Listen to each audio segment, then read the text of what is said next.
Hi everyone! To make a shelf desk organizer, you want to paint 3 wood planks any color that you want. And if you want, you can paint both sides of each plank. When you're done painting the planks, you want to glue 3 wood cubes together, and then you want to continue making more of these stacked cubes until you have 8 of them. Once you're done gluing them together, you want to paint them any color that you want. Now when the planks and the cubes are dry, you want to glue one of the cubes that are stacked together in each corner of one plank. When you're done, you want to glue a plank on top of the stacked cubes. Then you want to repeat the same steps for another shelf. When you're done, you can put anything that you would like on it, like post-it notes, tapes, erasers, or a stapler. Now to make a box organizer, you want to paint a paper box any color that you want. Then you want to cut and paint a piece of cardboard that's about the same size as the height and the length of the inside of the box. When everything is dry, you want to put hot glue on the longest edge of the cardboard, and then you want to place it in the middle of the box. Now you can be done here, or you can take a piece of washi tape or a piece of paper and glue it on the edge of the cardboard with Mod Podge or another type of glue to make it look better. When you like how it looks, you can put anything that you would like in it. To make a mini easel, you want to start out by putting glue on the end of a craft stick.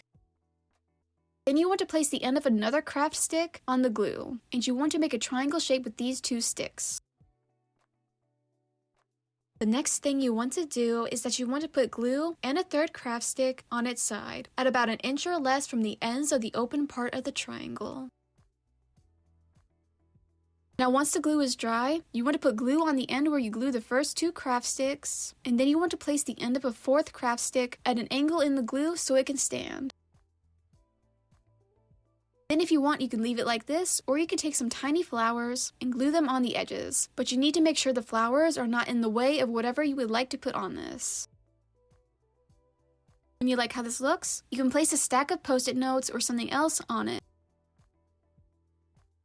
To make a cork wall organizer, you want to take 2 adhesive cork sheets and paint them however you would like. When the paint is dry, you want to take the backing off of one of them, and then you want to stick both ends of a piece of twine on the sticky part of the cork, so you can hang it later. After you have placed the twine down, you want to take the backing off of the other cork sheet, and then you want to slowly place the sticky parts of the cork sheets together. Now while you're doing this, you want to make sure you try to match up the corners the best you can, and if they're not the same size, you can paint them. Then if you want to, you can put a little bit of glue next to the twine, because this will help hold the twine in place a little bit better. When you're done, you can put whatever you would like on it. And this is double-sided, so you can place things on both sides. But remember not to push the pins too far, because the pins will go through both pieces of cork.